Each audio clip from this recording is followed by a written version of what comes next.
So, Gabe, you quit your $250,000 a year job with a pension and all the benefits, and you bought a business. Can you walk us through why you would attempt something that crazy? It all kind of started with having a baby. Changed my life. Working 7 days a week wasn't really healthy, and I wanted to take the next step and start some generational wealth for my family, and trying to start a legacy. And I did it on a cold call just to see, and kind of worked out from there. I didn't want to raise a family in California, so I took the steps to move on out here to Montana. What's going on, wealth builders? I've got Gabe Higgins on the line. Now, what Gabe did was he capitalized on one of the biggest wealth transfers in human history. That's a transfer from baby boomers to the next generation. So what Gabe did was, instead of starting a business from scratch, he went out and he bought a cash flowing business. And on this episode, we're going to walk you through the steps that he took and maybe some of the emotional challenges that he had to overcome to actually go through with this, daunting task of taking on a business that's producing millions of dollars of income from being a W-2 employee. It's a big shift in mindset.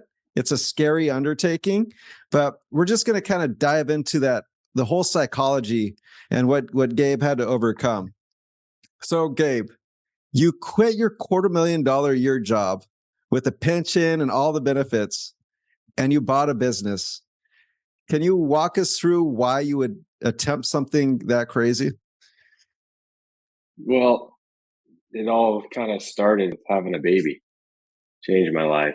Working 7 days a week wasn't really healthy. Working 7 days a week for someone that I'm just a number. And I wanted to take the next step and start some generational wealth for my family, and trying to start a legacy. So I put some feelers out, and actually, you're the one that sent me this business.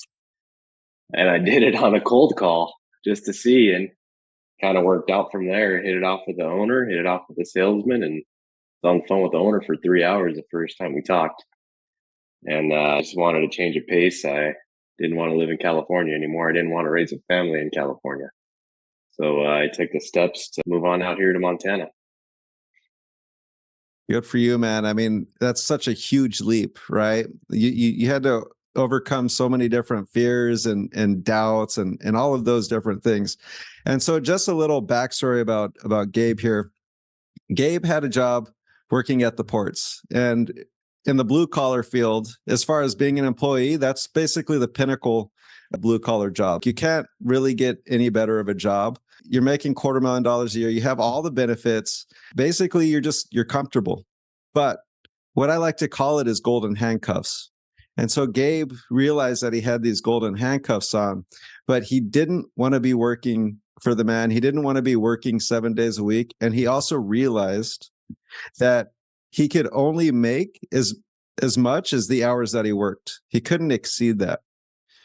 So Gabe, kind of walk me through the whole process. You were talking to the owner, right? And you're just kind of getting your feelers out. So more specifically, you're in the HVAC industry, and your background is the HVAC industry. So you contacted this HVAC company because that's your background, right? But just kind of go over, what did that conversation look like when you reached out to this business owner on a cold call? Well, I was a seventh person to call the owner, and all the other people just wanted to have him stay on for years to be a manager. They didn't want to be hands-on. They didn't want to be a working owner. I called, and I was probably the last one that he was going to last call he was going to do before he went back to being the owner. And I called and I told him my background, and we just talked about all the types of systems and how long I've been doing it. I've been doing it since I was 12 years old. He's been doing it since he was 19 years old. And we just hit it off. And now he's actually a really good friend of mine. That's super cool, man. So this whole process didn't happen overnight, right? No. So what does that process actually look like? So you first started building the relationship with the owner, and you're kind of feeling him out and he's kind of feeling you out at the same time, right? But then you had to figure out how to fund the business, right? You didn't have the cash to go out and buy this business. So what did that whole process look like? Well, I went through SBA loan, 10 years. Just had to submit all of my W-2s in the past for the last 2 years, all my savings accounts, all my pension, my 401k, and all the properties that I currently own. I had to submit that to them and they had to approve it through that. And I didn't have to put much money down, thankfully, for this business. We had to talk to the owner. The owner put some money up, but it was a long process. It took about 4 months to get approved for the loan and just submitting documents. And then the owner had to submit all of his documents. And it was a tedious process, but it was well worth it. That's it's just a good point to let everybody know that when you go through this process, it's not overnight, especially if you're utilizing SBA loan, you don't have cash. The banks, they're going out and they're doing their due diligence on whether, the deal is what they say it is. So they look at the financials, they look at the business financials, and then they look at Gabe's financials together. And then they decide whether they can allow the funds to go out to Gabe and for him to purchase the business. But one of the cool things and one of the key takeaways here with this whole show right now is when you start a business, you're taking on a lot of risk. And when you're starting a business, you're pushing a rock up the hill. There's so much work that has to go into it, and you're not going to be profitable you may not be profitable for a few years. So you're just working for free and you're grinding hard. You're grinding so hard. So what Gabe did was he basically hacked that whole system away. He just said, what? I'm gonna purchase a cash flowing business. And from that cash flow, he can service his debt. When I say service his debt, he can pay for the financing for him to buy that business. And he has excess to pay for his lifestyle and to pay for his family, right? So there's so many people just want to start a business. A lot of times it's a lot easier just to buy an existing business because you have the systems in place, you have contracts in place, you have pre-existing relationships that if you were to start a business, you'd have to build that from scratch, right? So Gabe, talk about some of the emotional things that you had to go through, right? Because you're going through this steady top of the line job, and now you got a young kid, right? You have a baby, and a wife, and you're basically the sole provider for the family. Talk about some of the anxieties and the challenges and the fears that you had to push through to actually move forward with such a big transition, moving from California all the way to Montana in the dead of winter. Yeah, it was a lot of sleepless nights, a lot of stress, a lot of deep conversations with the wife, just making sure it's what we want and what's best for our family. And she stuck through, and she also thought it was going to be a great idea to raise a family out here. And the stress of taking on ownership, being responsible for 5 employees and keeping them busy while also trying to keep my home life happy. It's just a lot of stress, and hiding it from the company that I was working for on the phone, having to hide. So nobody's seen me on the phone for 2 hours.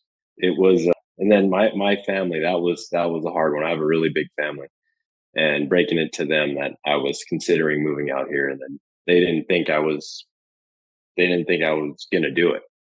And once I did it, once I finally found a house out here to rent, they knew I was serious, and they kind of hit them like a ton of bricks, and it was a little rough for the family. But now everyone sees it's beautiful out here, and there is some light at the end of the tunnel with this. It's still early on, but it was a roller coaster of emotions. A long process. Now tell me, do you feel you made the right decision by moving to Montana and running your own business? I do. I do. It's a different kind of stress. And I look forward to waking up every day. Whereas when I was working down there, it was kind of monotonous. Same thing over every day, go to the same place. Here, I don't mind working 7 days a week for myself. And it's not a true 7 days a week. I just do a couple of hours of work on the computer on the weekend. And then sometimes at night, I'm up till 11 o'clock or midnight on the computer doing bids.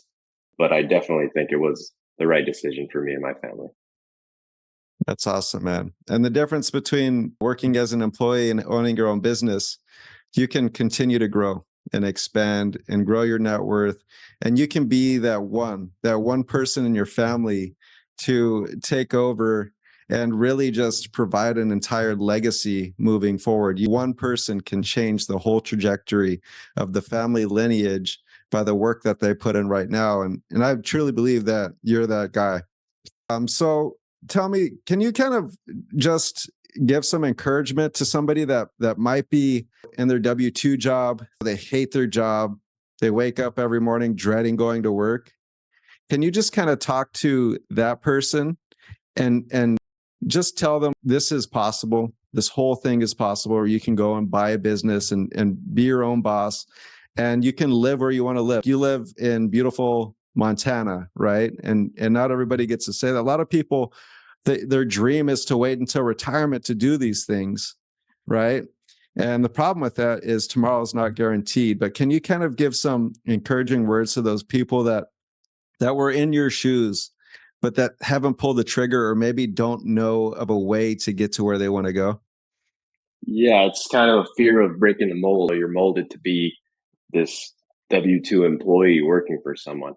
And just getting past that fear, I had us two 20-hour drives that I did here to move my stuff. And it was a lot of what the heck am I doing? But in the end, it is rewarding.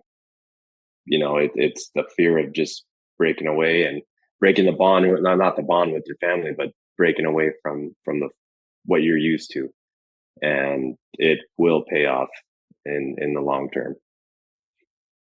Yeah, I fully believe it. Well, just with your determination, your work ethic, and also just the personality and the disposition that you have, you're just a solid dude, always solid.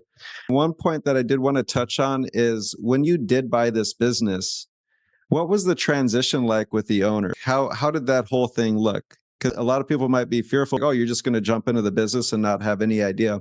How did that whole process look when you started working at for the company that you now own? Well, the SBA only wanted him to stay on for 2 months. Sorry, 2 weeks, and he said no. He said I'm not going to do this to this kid. I'm going to stay on for 6 months. So we incorporated his 6 month salary into the business loan, which they approved. And if he wasn't here for the 6 months, then I probably would have failed because I pretty much bought the customers that he has that turned into longtime friends of his. So he wanted to make sure it was going to someone that he trusted. And this process has been really, really smooth so far. Him introducing me to the contractors, and they do stuff out here that I'm not really used to. That's a little bit of a learning curve from what I was used to in California. But I've learned a lot, and he's a really good asset to have. And it's been really smooth. We go out to dinner every now and then, so um, he's kind of taken me under his wing and showed me how he does stuff and how he's simplified this business to make it easier for everyone, the employees and billing and everyone. That's awesome. I'm glad you have that mentorship to really guide you and make that transition. So what challenges do you face on a day-to-day now compared to what you used to face as a W-2 employee? Just keeping the guys busy. It does get a little stressful, and just scheduling out weeks out. Sometimes we're booked up for 4 weeks, and then that 4 weeks comes and we really don't have anything for the next week, but I'm out there making calls, taking calls. I don't really advertise, but the word of mouth out here goes a long way. And just making sure that the guys are busy, making sure I have enough money to pay them. and that's just the stress of keeping three guys busy all the time is weighs on you a little bit because I've only known them for 4 months now, but I consider them kind of friends now that we all get along, and I want them to succeed. And I just got back from Helena. I'm putting some time into them for training so they could be the best that they could be. That's awesome. That's awesome. That's really good, Gabe. So I just want to express my gratitude for you taking the time out of your day to hop on this call. My goal is for people to be inspired by your story because it truly is inspirational. This isn't what the average person does. The average person doesn't go out and buy a business and move their whole family to Montana when they're already making a really good paying job and they already have all the benefits, and they already have investment properties. The normal person doesn't do that. So I just want to commend you for taking those huge steps and living your life on your terms, and just keep pushing forward and just keep doing what you're doing, man, because it's truly inspirational. So thank you, Gabe. No, and I'm thankful for you. This wouldn't happen if it wasn't for you sending me that ad on Instagram through Buy Biz Sale. That would Hey, have man, never happened. And you gave me a lot of advice, and you were there for me the whole time. With any questions I had, you helped me out, and I really appreciate that.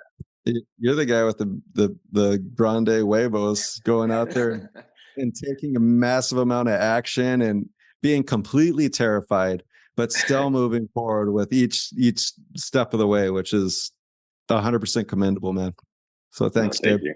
you. Thank you.